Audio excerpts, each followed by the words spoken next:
Dear colleagues, thank you so much for being here. We will now hold the discussion which is called Complexities of Solidarity. This discussion is being made within the frameworks of the Ukrainian program at this Buchmesse, and we're very proud to have this discussion and to have this dialogue. So this discussion is made thanks to Frankfurter Buchmesse, but also thanks to Goethe Institute Ukraine, thanks to PEN Ukraine, Ukrainian Book Institute, and Art Arsenal, Mistecki Arsenal, Ukrainian art institution. I will be very glad to present our speakers today. They're both Ukrainian and non-Ukrainian, and this is, I think, very important combination. I will start with Olesia Ostrovska-Luta, who is the Director General of Mistecki Arsenal, the Art Arsenal. Please welcome her here.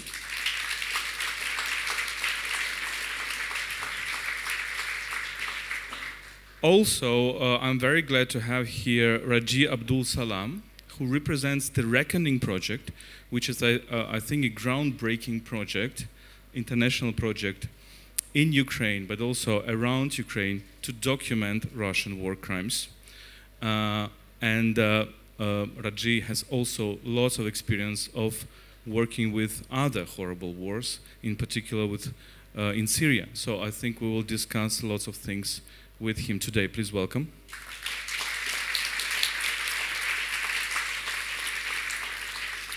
And last but not least, Denis Yücel, who represents PEN Berlin, who is a spokesperson of PEN Berlin, a very dynamic organization of writers here in Germany. Please welcome.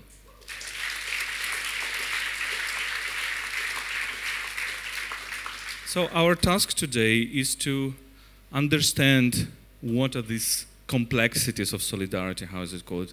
I forgot to present myself, but that's the least important thing. My name is Volodymyr Yermolenko. I'm the president of PEN Ukraine, and Ukrainian philosopher and writer.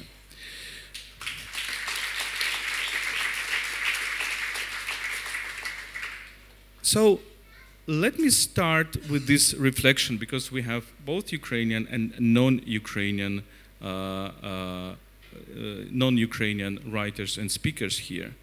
And let me start with kind of trying to enlarge the very question of solidarity during the war. And I will start with Raji, because it is when Ukrainians were facing these horrible situations, when Russians started bombarding our hospitals, when there were evacuation convoys from such towns as Bucha just shelled and killed by the Russian soldiers without any pity. We travel a lot in Ukraine right now, and we go to the frontline areas, and when you see the story of a maternity house in Vilnyansk near Zaporizhia, where a 2-day child was killed because Russians bombarded this maternity hospital. The recent event, horrible event, when Russians just shelled a village with a high-precision weapon, Groza, near Kupiansk in Kharkiv region, where actually more than 50 people died, and this is half of the village. And we see clearly this pattern of addressing and targeting the civilians and the crowds of people.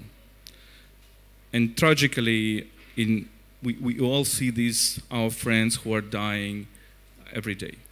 But you also study other experience. Can we say that, for example, if we take the Assad-Russian war in Syria, for example, can we see the same patterns? Because there are Syrian people, Syrian doctors, for example, who are telling Ukrainian doctors, don't put the red crosses on your cars because you will be bombarded, because Russians target precisely the medical personnel, the hospitals. How can you elaborate on this, maybe on these parallelities between this cruelty, and these parallels in cruelty also creates a certain parallels of empathy, because we see these patterns coming from one war to another. Raji. Thank you so much, for having me here. And if I want to start to talk about it, I will take you even more before even Syria. The first ways that we can document that the Russian leadership showed such behaviors that started as a small phenomena is in Chechen war. The way that how they dealt with Grozny, the city, the way that I think also there is an element of I don't know if I can use the word narcissism, when you believe a certain reality, and when, like a small child, when you see this reality does not met with the real reality on the ground, you start to be angry, and the way that you started to have this crazy emotions, and it goes on. Imagine someone who has so much power, and he has a vindictive way of doing stuff, started to do and repeat these things again and again. In Chechnya, we've seen how they destroyed the city, how they targeted every protected category, from women, children, and even priests, name it, hospitals. The list is so long. And this one, no one talks about it. So the Russian didn't find anyone to stop them there. Then they took it to Syria, and they did it in a bigger scale. So we started to see the pattern better. And also we started to have more of a new ways of documenting. We have the digitization of evidence. So we started to keep these records. And they moved to Ukraine, and they are doing things that they did in Syria in a bigger scale. And if no one stops them in Ukraine, these patterns from impunity, from sponsoring impunity, from making sure that their soldiers hide their identity so they do widespread attack again and again and again. And they are so cheap. They don't need to use heavy artillery and precision missiles to do these things, you know? It's so cheap when you let your soldiers with no disciplinary action against them. They will loot, they will kill, they will rape, you know, non-stop. And this is the cheapest way that you let your army to do all this destruction, because the main objective that we see from the Russian war is to subdue the Ukrainian population. So how they will do that, when they have this idea in their head that Ukrainian people will be so hospitable, and like if you go for the narrative itself, you know, in the beginning, we are coming to liberate the Ukrainian people from a certain blah, blah, blah narrative. And then you see how it's built on that they are shocked. And then you see how their media started to change. And also we documented how the media started with, we want to liberate, to we are shocked, and then it goes down to, these people are not humans. So there is an element of dehumanizing the people, you know, and then they start to incite violence through their media, make their population accept that, and then they multiply it by the precision, by the destruction that you see. Because I would feel very empathetic if I find 2 days child killed. But if someone is building in my head, these are cockroaches, these are non-humans, these are rats, whatever you want to name the way that they would say it, I will be desensitized and I will accept such violence because I don't feel the person in front of me as an equal. I'm going to stop here to let the discussion for other colleagues. Thank you very much for raising this dehumanization story, because I do think that the origins of these genocidal wars that Russia is, or other regimes are making all around the world, are actually born in the heads and in the minds. And when we are in Ukraine analyzing the Russian propaganda, sometimes the discourse in the West is like, okay, propaganda is primarily about disinformation, about sending lies and fake news. And I think this is a very narrow approach, because the key goal of propaganda is precisely to dehumanize, to prepare for the war, to justify the war. So let me ask you, Olesya, because we are in Ukraine and we are facing this story of dehumanization, quite a long story of dehumanization. Do you think we can actually move not into this particular war, but do you think this dehumanization, which you can call, you know, is going on now, but also you can say it was present in the Soviet Union and then Russian Empire, etc. Do you think it has its like deep roots, cultural roots? Thank you. I hope you can hear me. First of all, I'm happy to be here. And before I start answering your question directly, let me just build a little bit on what Raja has just said. As you were speaking, I was also trying to remember my own experience, and you said that the first examples or instances of this extreme violence we can find already in Chechnya. But then I thought about a little story about my own thoughts. Once Bucha, the small town next to Kiev, a suburb where extreme atrocities happened in March 2022, was uncovered. That day I was in Kiev, and I got a call from my friend Katya Botanova, who is here in the audience, and she said something which I thought was very, very precise. She said, what we see now is shocking but not surprising. And how is that not surprising? That's because all the stories, I'm from Western Ukraine, and Western Ukraine became a part of Soviet Union after World War II. So my grandparents lived through this process, and the stories that they told us in the families were structurally just the same as the stories from Chechnya, as you've just mentioned. So that fell into very, very familiar narrative. And then I thought that this extreme violence that we see from Russian troops now in this war are not an accident but a method. And the method, now we're coming to your question. So the method is to dehumanize and to inflict extreme violence, extreme suffering, to prevent from rebelling, from resisting. And this is something which you can recognize immediately as a Ukrainian person, and I'm sure people in other parts too. So that definitely has a deep root. And there is also one problem, in my opinion, and I would say there is a sort of consensus on Ukrainian cultural scene that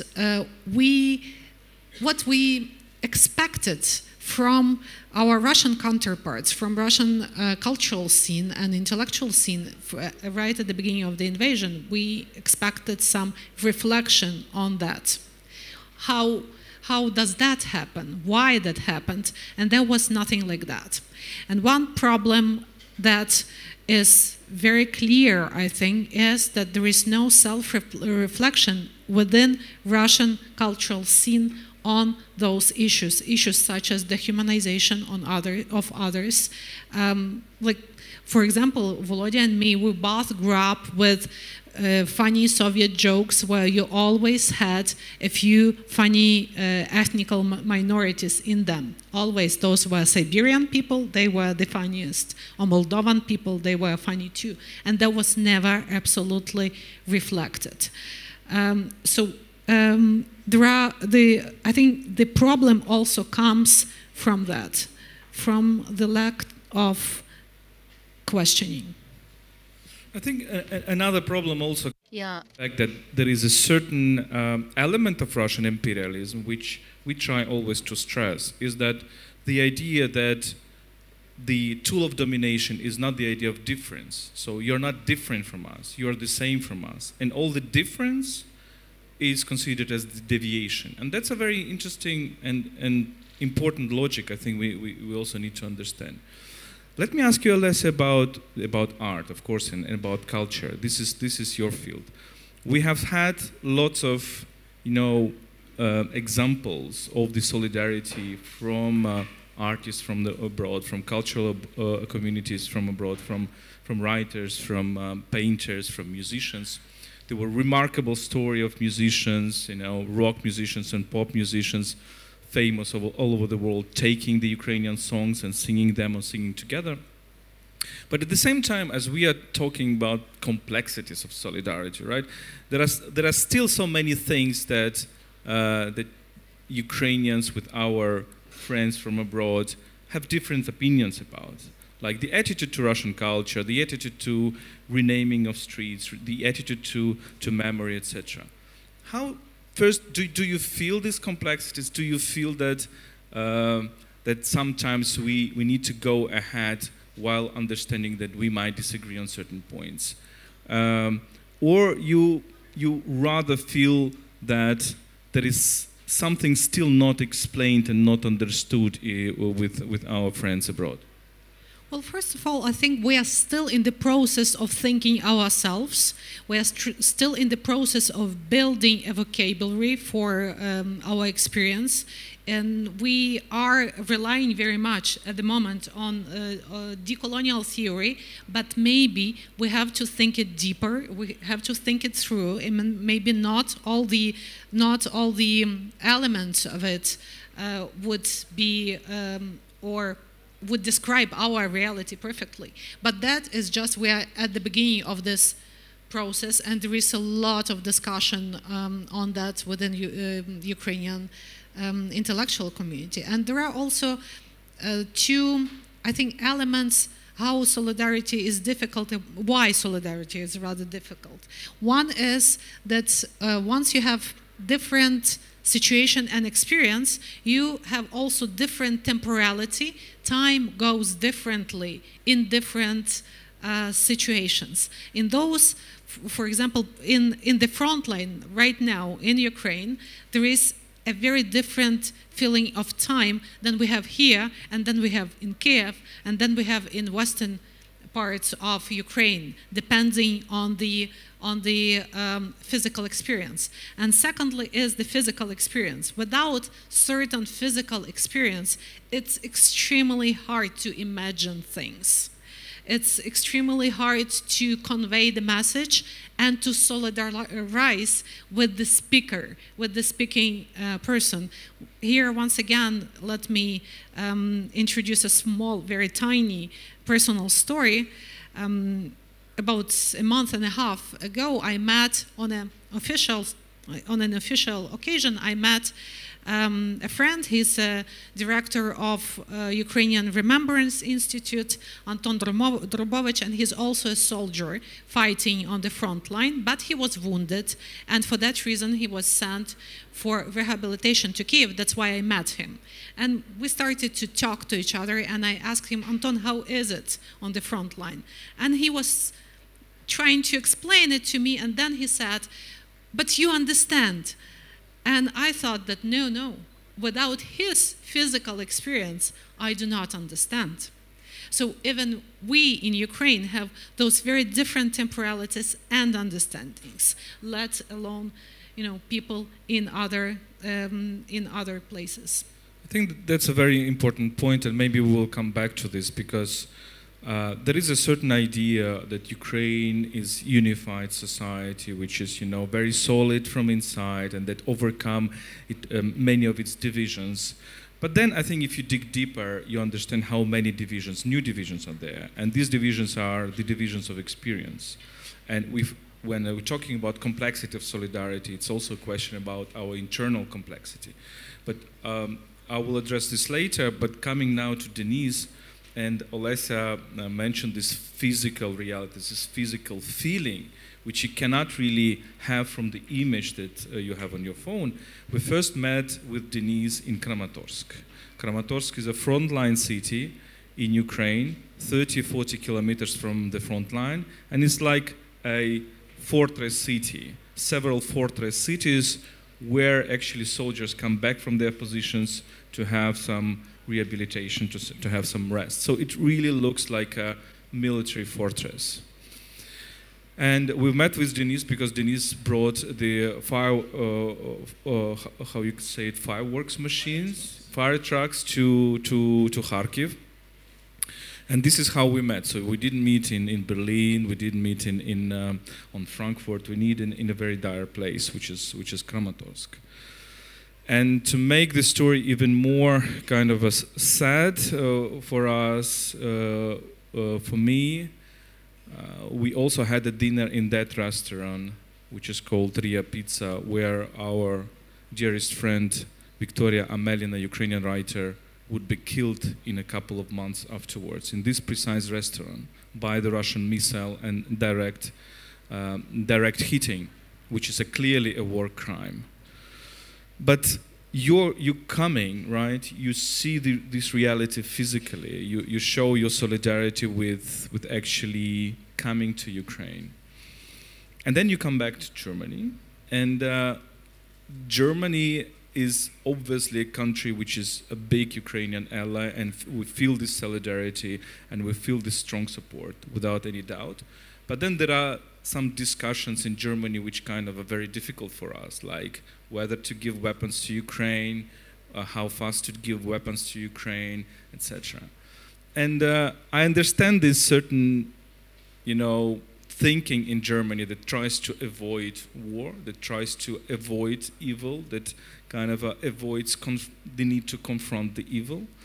How do you see this reality in Germany right now? How do you see these complexities of solidarity? Where are we now? Where are we going? What problems we have in this? Maybe if there are some things that still need to be better explained and understood. I think it would be easier, or it would be another answer to this question if you would ask me 2 weeks before 7th of October. Before the attack of Hamas against Israel. So, talking about, because I think it will have an influence not only in Germany, in the whole Western world. You can see this on the book fair. So last year it was the main topic, the main political topic, not only on this stage, at the whole book fair was Ukraine. Now it is not like that. I mean, it's not only Ukraine is on the second row. The second big topic of last year was Iran, the uprising against the mullah regime of the women, and this is nearly completely forgotten. And last year, you remember, not only in Germany, not only at the book fair, the Jinjian, Azadi, it was a scream all over the world. This regime, this dictatorship is still on power, and the solidarity or even to care for it has gone. So Ukraine is not, I think it's not so forgotten like Iran, but I think it will the escalation of the conflict between Hamas and Israel, and we don't know how it will continue, but it will have an impact to German politics against Ukraine and to the whole solidarity thing. Maybe I've got to explain a bit, to talk a bit about this fire trucks issue, because that was also related with the Frankfurt Book Fair. We had last year, we had a panel on a big stage, not on this, but another big stage here with Sergei Shadan, who was awarded last year, the Ukrainian writer from Kharkiv.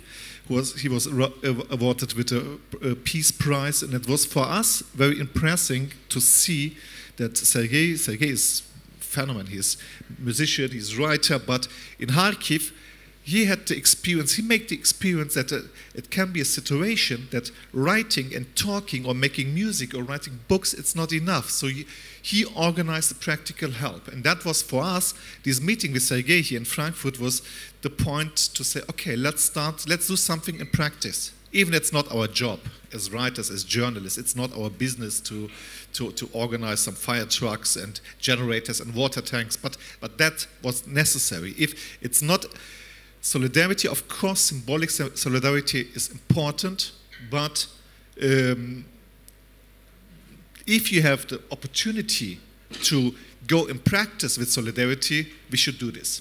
So unfortunately for me, it was not possible. For us, it was not possible to bring some Patriot records to Kharkiv, because it's forbidden by law, and I think it's not so much more expensive than to buy some fire trucks and generators. But that was the idea, solidarity.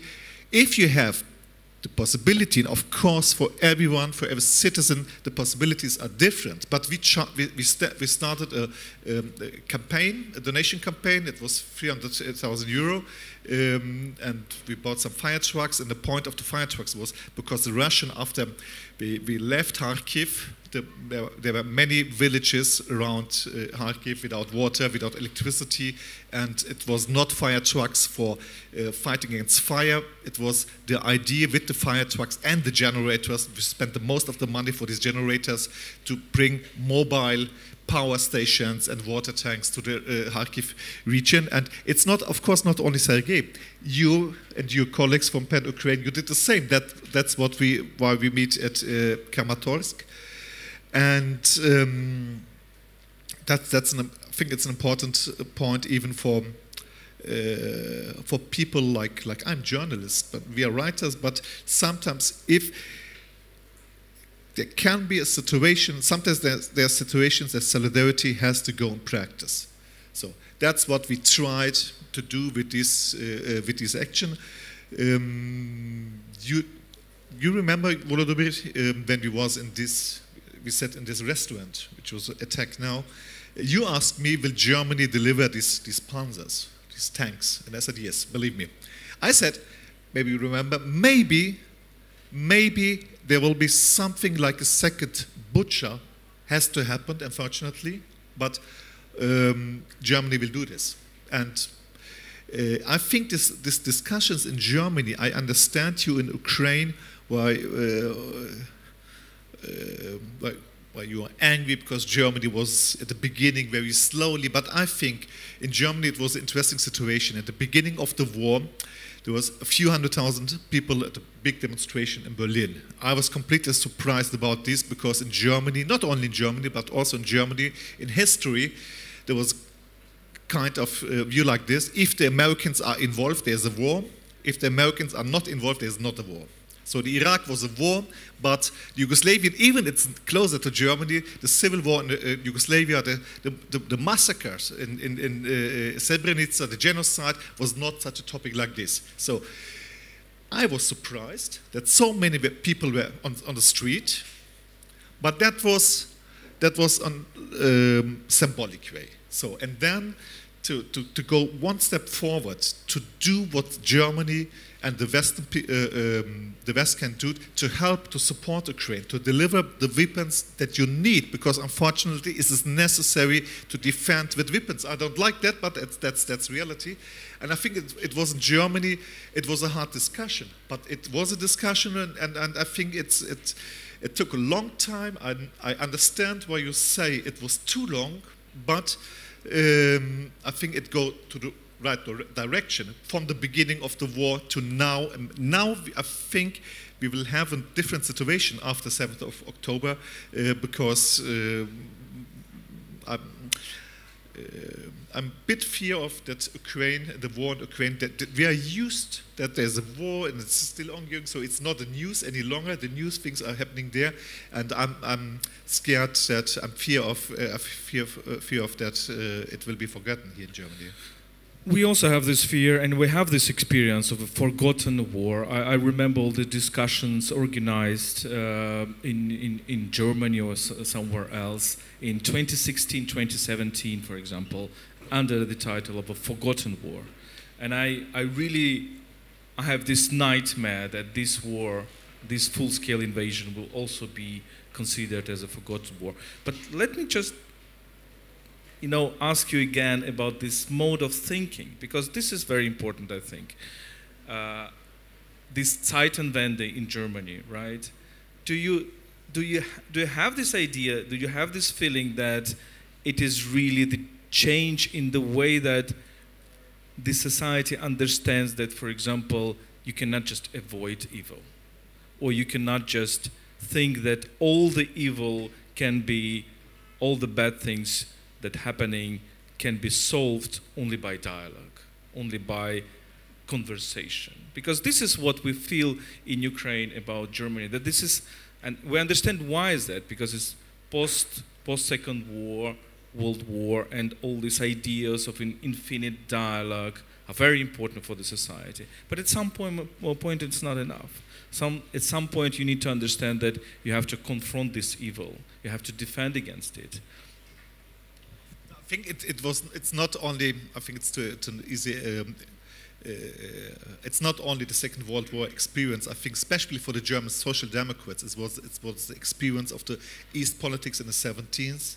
It was the Helsinki Conference. It was part of it, and I think, especially in the Social Democrats, more than any other party in Germany, had still the idea that's or need some time to recognize that Putin is not Brezhnev, and he is and all the dialogue that especially the German government had in the last 20 years with the Russian government, there was not there was nothing like the Helsinki Conference, nothing like the Charta 77, which civil rights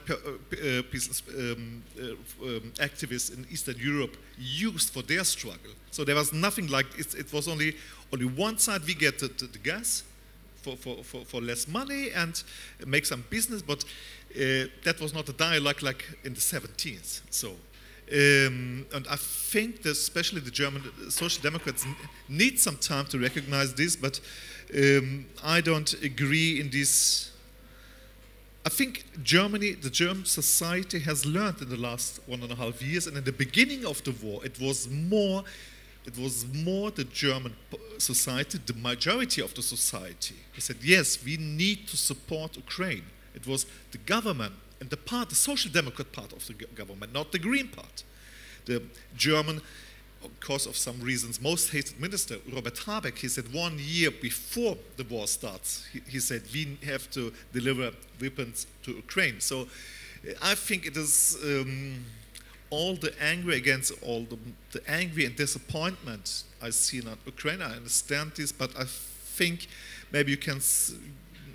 There's a development in German society, and I think it was a development in the right direction, of course with discussions, with fears from, and that's how it will, the impact on the energy prices become higher, and the fear for Third World War, and all those things. But I think that's also part of being a democracy, to discuss things like this. And there was a discussion. I think it was a serious discussion, and at the end it go in a right direction.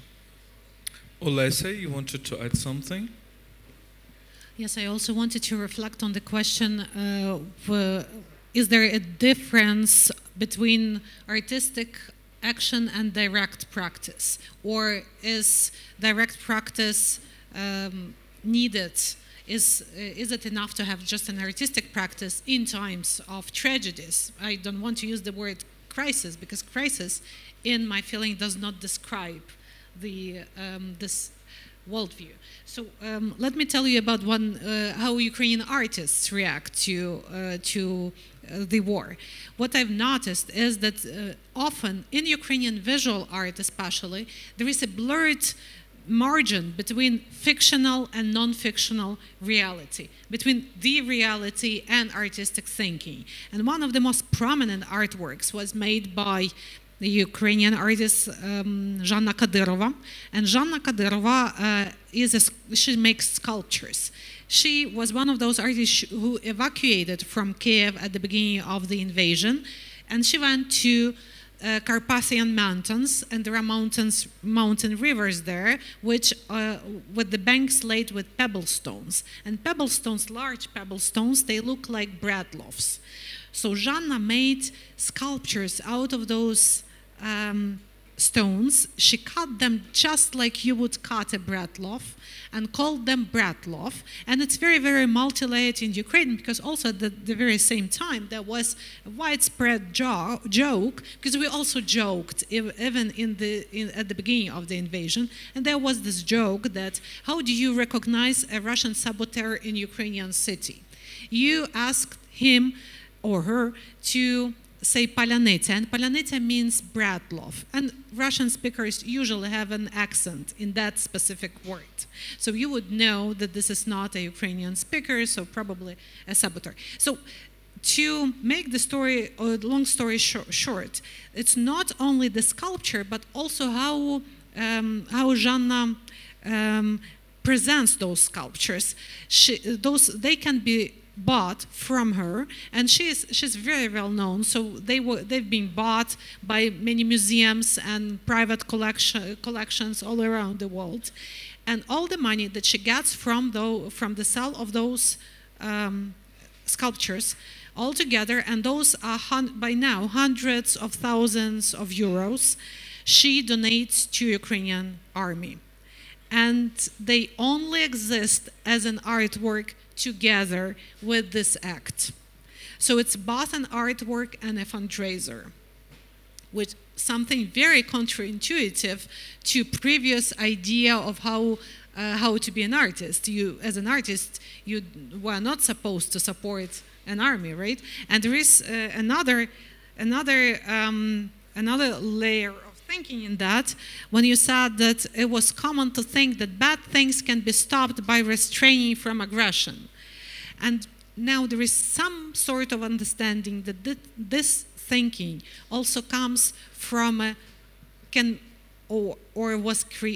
comes from probably a former aggressor who is restraining itself, who does not want to be an aggressor. But it would be a very different thinking if it would come from the one who is attacked. So probably yes, I do think that this question whether art can be engaged or not engaged is not really the question that Ukrainians are asking, Ukrainian writers and artists. And so it's really, you have to be engaged, you have to be practical, there are lots of people who are in the army, lots of other people who are helping the army. But let me address Raji and maybe continue a little bit with a follow-up with this idea of practical outcomes of solidarity. But we're not talking about just supplying some things or helping the army, we're talking about justice. And this is a very important thing. This is what you're doing in the Reckoning project. The idea is you combine journalists and legal experts, and you think that you can collect evidence of crimes and then bring the perpetrators to justice. But also coming back to the cases that you mentioned, how these things are connected. Like, can we connect those, like the results of those people like you who worked on the crimes of Assad regime and Russia in Syria? What were their achievements, and can Ukraine build on these achievements, like for example the idea of creating a special tribunal for Putin? First of all, before we start this, I just have to, because you mentioned the word evil and you mentioned the word solidarity. We will jump for the question, but if you give me 2 minutes just to, because within the West or within European countries or within Germany, from my experience of 2 years living here after decades of living in the Middle East and decades working in litigation under universal jurisdiction and international criminal law and other capacities to collect testimonies and build cases, I want to start with one step. What we defined as evil, and we draw a line between what is good and what is bad, or what is good and what is evil, the other side, and in such cases is the Russian government or regime, they don't see it as evil. They see it as an acceptable act. What happened in Chechnya, we accept it as persons, as international society. They moved to Syria. The same tactics, and this will take us to the second one, what is the connection? The same leadership that used tactics endangering the life of civilians in Aleppo, the same leadership is now active in Ukraine. They did in Mariupol the same thing that they did in Aleppo. They did crimes against the humanity that start by besieging cities, destroying facilities that is vital for the survival of the population, making sure that, for example, one of the things how they took it in a greater level in Ukraine, if you destroy a power station and cut the electricity in Aleppo, in winter, people will be cold, but will not die because of cold. But in Ukraine, if you cut electricity, people die because of cold. In Aleppo, it goes 11, 13. We can just put some blanket, we can survive. But in Ukraine, people were like really dying because of that. The thing is, the same people are using the same endangering tactics in a greater level. And if God forbid, we fail, or the political will force a certain solution, I don't know what it is, we don't stop the Russian in Ukraine, they will do these crazy things, crimes against humanity. These patterns will take it to the second grade scale, and it will be in a different country. You know, for that solidarity is very important. The people who were like, know nothing about Ukraine, in Aleppo, in Hamas, in so many places, they are in solidarity. We have complete Syrian international and national and local civil society traveling to Ukraine to show their solidarity, to share their experiences, because they feel the heat of the things. We have to stop them in some place. Solidarity is not just knowing that these people are doing evil stuff, but showing that we don't accept these actions. Because the moment that we do nothing, evil, if you want to use the word evil, prevail when good people do nothing. Everyone is a good person. But what happened when we do nothing? They will continue. So the power that we have is at least say we don't accept it. And this is something why solidarity is very important. Why I'm sitting here. Why I left my homeland to be here and work in Ukraine, and after that to do. Because I believe if we don't stop them, they will do bigger scale. And these people have the bigger scale. For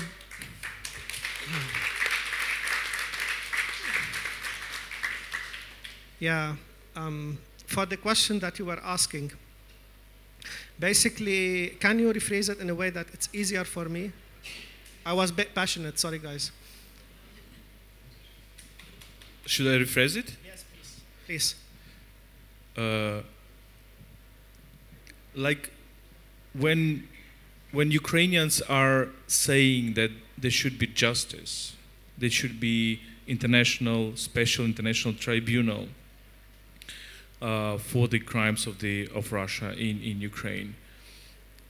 Can we build upon the experience of, for example, those people who are arguing the same for the Assad and Russian crimes in Syria? Yes, it depends on which litigation you are using. Basically, within the ICC, for example, and Rome Stata, you can't accuse a government. You need a legal personality, like a person, to build on. But there is a special efforts to push for that. You know, we know that our job at this point in our small organization, that to do two things. Is to fight compassion fatigue, because, you know, as you mentioned and as Denise mentioned, that people feel tired. And sometimes when you put the same violence and the same speeches and the same war again and again, because we experience it in Syria and other places, people just get tired of being compassionate. And sometimes they even internalize the violence, the image, it's acceptable. So our job is to make sure that this is not being internalized and to fight compassion fatigue. The second thing is to make sure these people who did these crimes, especially the leadership and the Russians, in the Russian side, that they were active in Syria doing war crimes by disproportionate, indiscriminate attacks, by even doing instrumentalization of torture. And this is something also the Russian government and the Russian regime have a long history. Actually, they taught the Syrian regime, and they also learned from the Syrian regime. And fun fact, the Syrian regime learned how to torture from the Nazis, by the way. The last living Nazis was living in Syria happily, because we accepted such action from such a Syrian regime, even before the crisis, the current crisis. So basically, these people has to be documented. Testimonies, human-based testimonies has to be documented, and the chain of custody in each evidence we have has to be documented and kept in a way that it is in accordance to the litigation that we want to use. If it is in Germany, like the cases of Koblenz, for example, there is a list of standards we have to follow. We are trying to make sure that if the Ukrainian judicial system or the Ukrainian citizen in any capacity needed to do it as a group or as an individual, we keep their right to do such litigation by making sure we preserve their testimonies and we give them advices to push it further. I hope I did answer. Yes, yes, thank you. Let me just address our audience. I will ask the last question, and maybe if you have questions to our speakers, you can think about them. Let me ask you, Olesya, maybe this last question for this panel. We are talking about solidarity to Ukraine, but then there is an important question, solidarity from Ukraine. And when I'm asking myself, for example, at what is happening in Israeli-Palestinian situation, I myself am saying that the Ukrainians have already this experience that we cannot just think in geopolitical terms. We cannot just think in terms of, you know, states and big powers, because we have gone through it. We have gone through this thinking that was applying this thinking on us. Like, you are just a pawn in a game between America and Russia, etc. And this kind of makes this very human suffering just erased from the table. And I think this is a very important thing in Ukraine, which should be born. I'm not sure it is being born, but I think it should be born. Like, we are survivors of these atrocities. We are people who fight against this Russian evil, and we should be on the side of the civilians. We should be on the side of victims. If this is a Hamas attack on civilians in Israel, we should be on the side of the people who were killed, this brutally killed.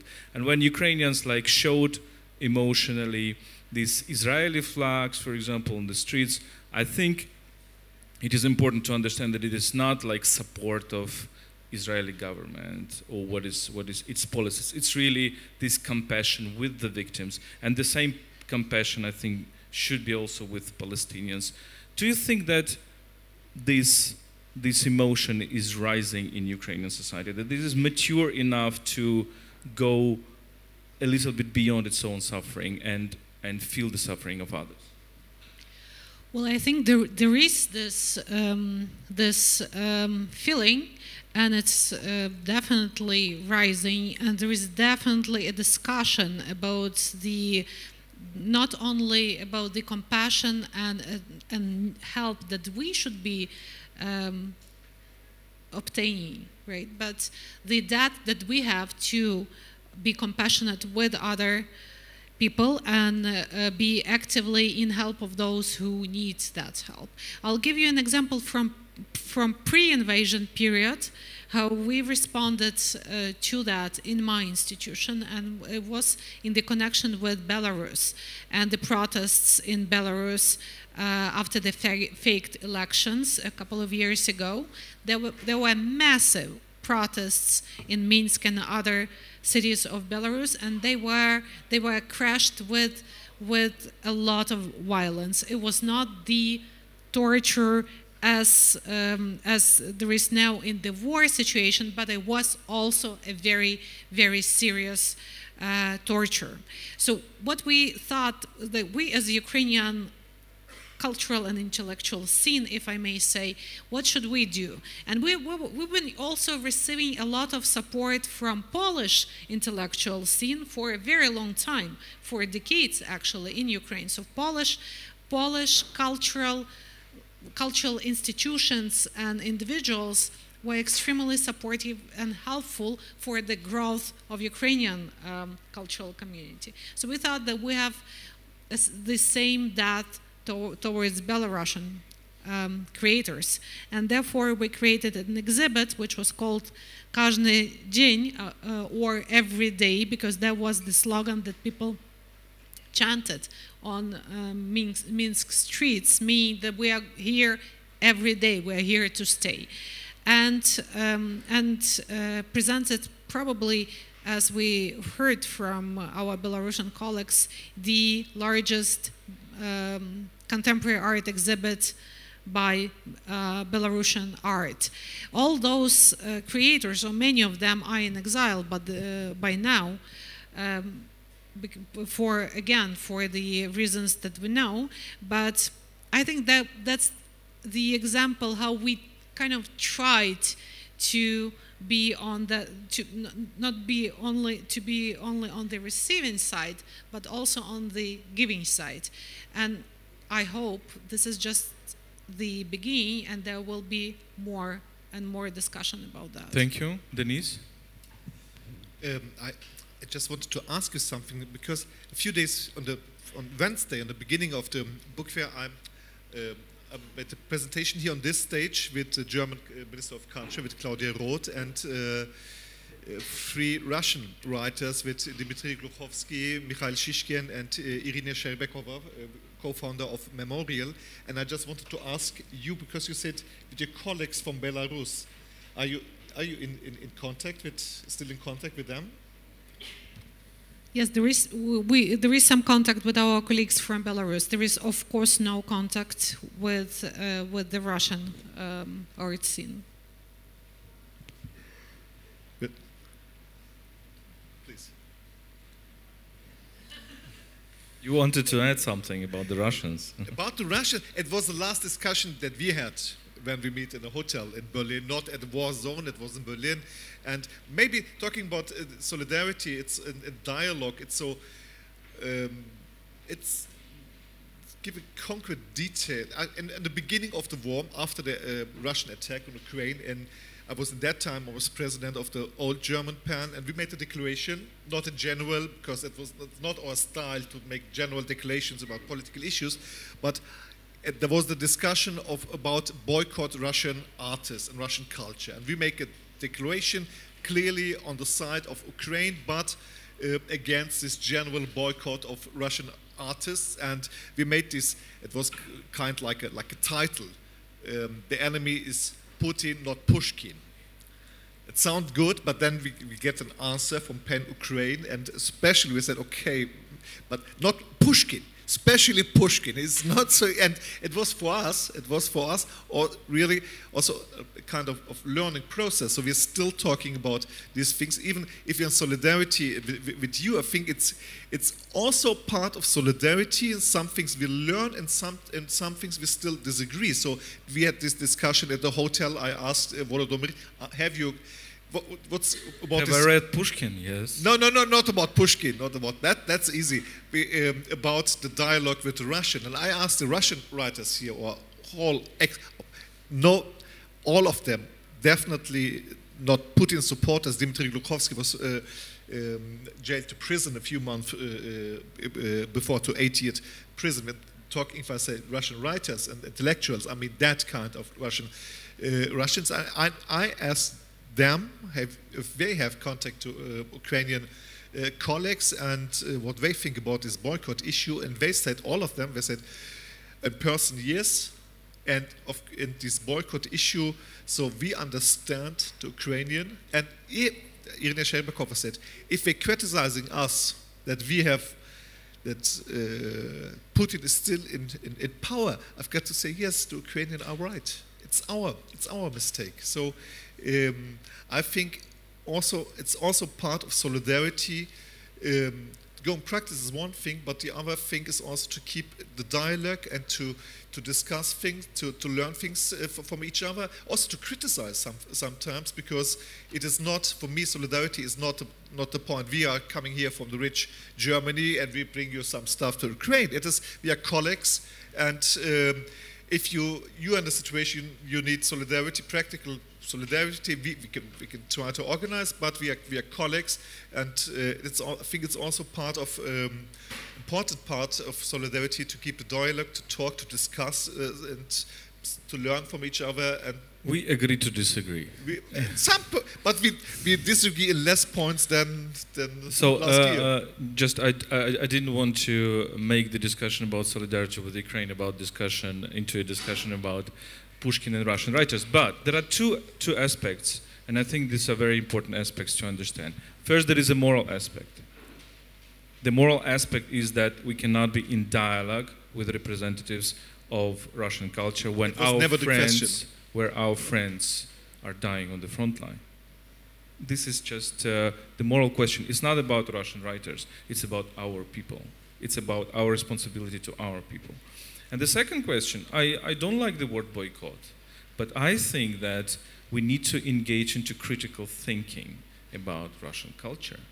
This is something that is not really sometimes present in the Western academia. So when we are saying, for example, after Edward Said, we're saying that, and it's rightly so, that Flaubert is a great writer, but he has a clear Orientalist, imperialist motives in his novels, like Salammbô or some others. We should also think with this lens about Russian culture as well. And I think this is also a task of Russian intellectuals themselves, not only of Ukrainians. So I'm sorry to take this question for too long, but really I wanted to engage our people from the audience, if you have questions to our speakers.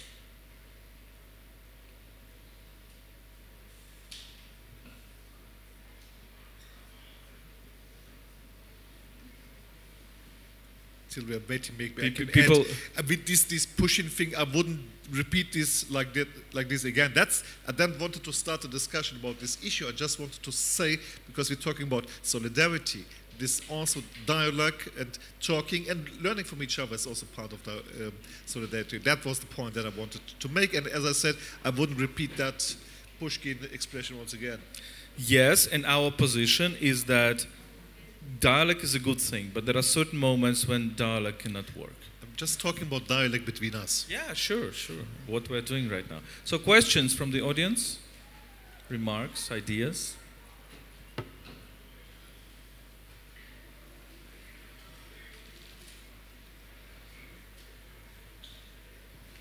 Okay, yes, there are questions. Good.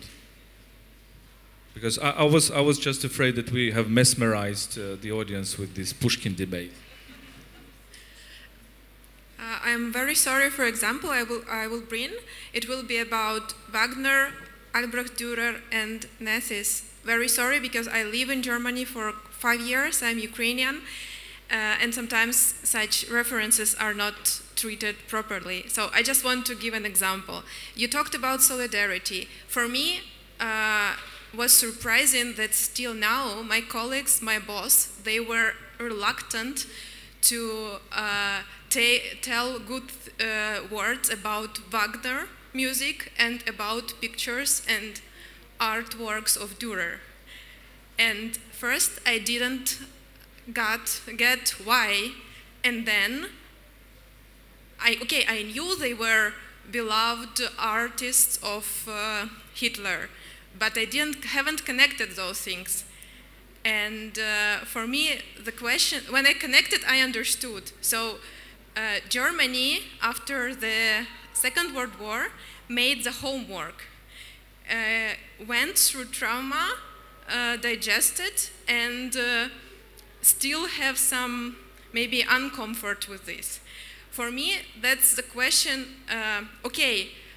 leave Pushkin, leave Russian composers if you like, don't cancel.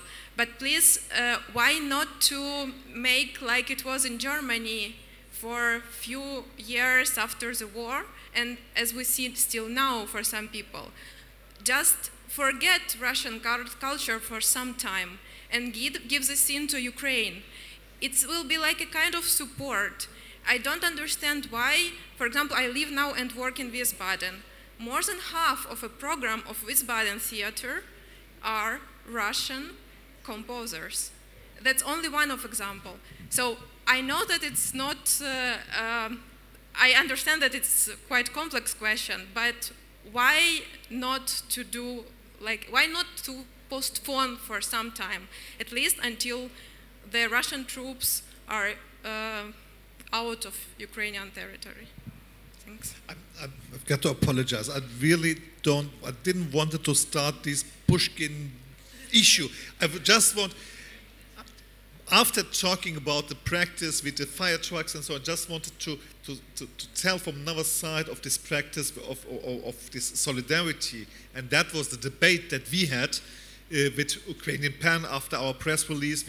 They criticized us for this. I just wanted to talk about the dialogue part of solidarity, not start this Pushkin debate, but Wagner is still, you know, wo sind die Spiele noch? Bayreuth is still, Wagner is not cancelled in Germany. It's a big event every year. The German Chancellor, all ministers are there at the Wagner Festival. So.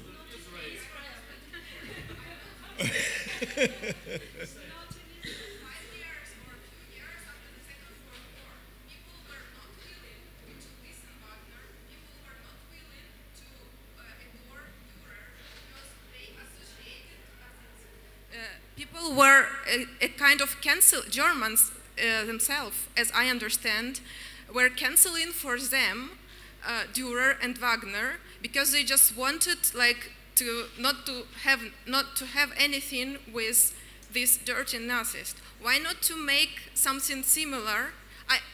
Personally, I also like some Russian books, and I'm not going to burn them, but I will keep them and tell my children how to properly treat them. But not now, but maybe in 10 years and 20 years from now.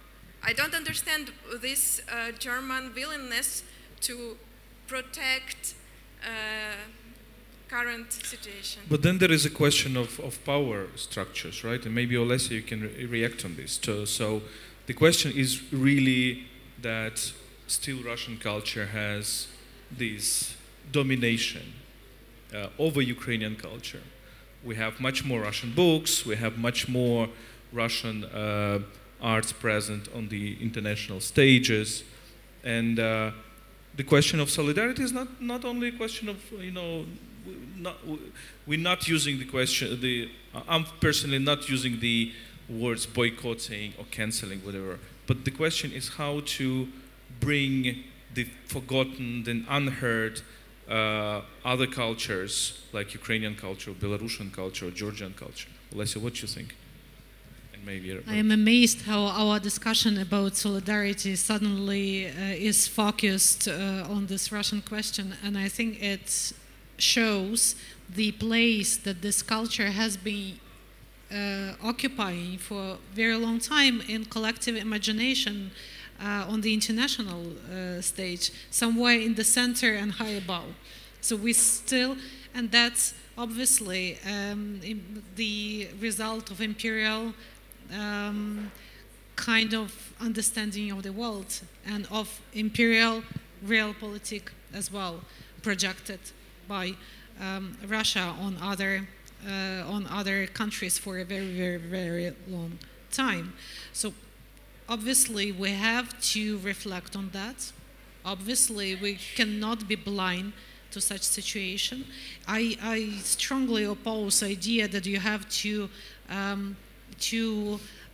silence Russian culture for the sake of Ukrainian culture. No, not for that sake. You have to reflect on that place. You have to reflect on that hierarchy. And especially we in Ukraine expected for a long time Russian intellectuals to do that, to start that work, because this is basically their task, to reflect on the predatory nature of Russian state. I hope that will start at some moment. Raji? From my experience, actually, I will draw on a thin line here. Like, culture is not good or bad. It's not like Russian culture has so much morality and ethics we all share universally.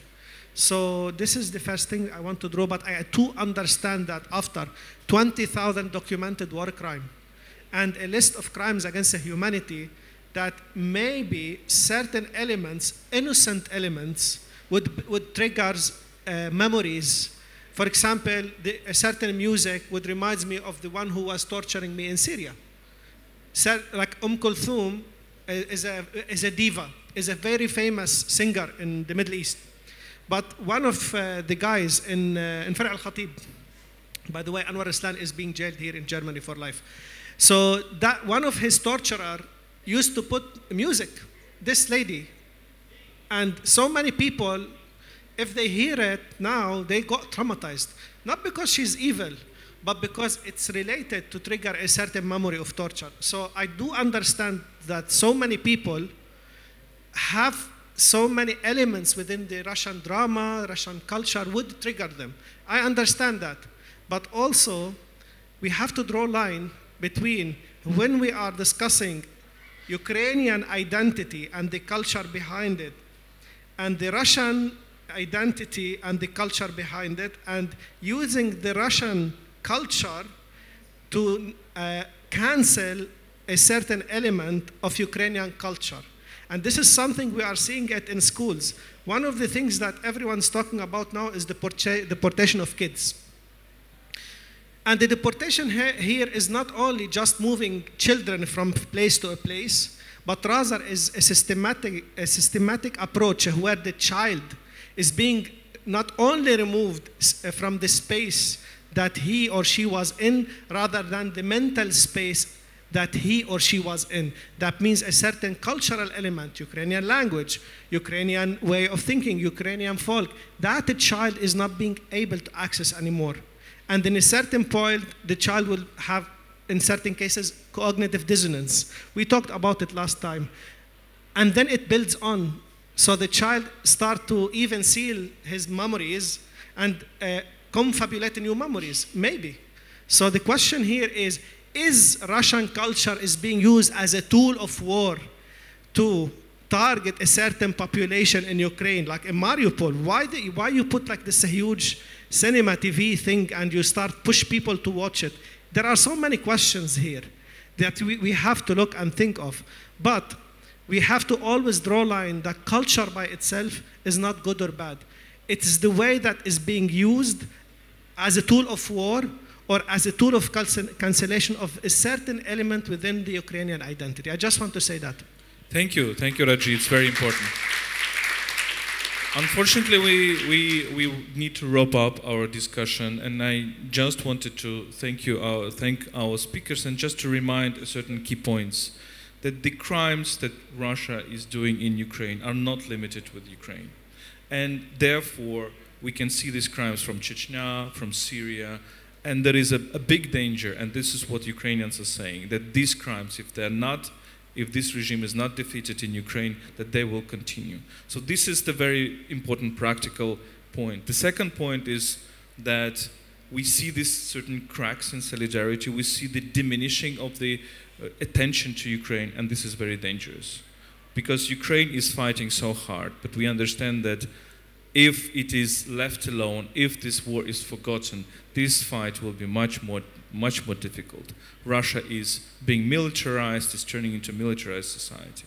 And the third thing I would like to stress, I think it's also very important, that sometimes we agree to disagree with our friends abroad, but it is very important that we are continuing to seek allies, to enlarge the circle of our allies, rather than starting conflicts over some specific issues, however important they might sound.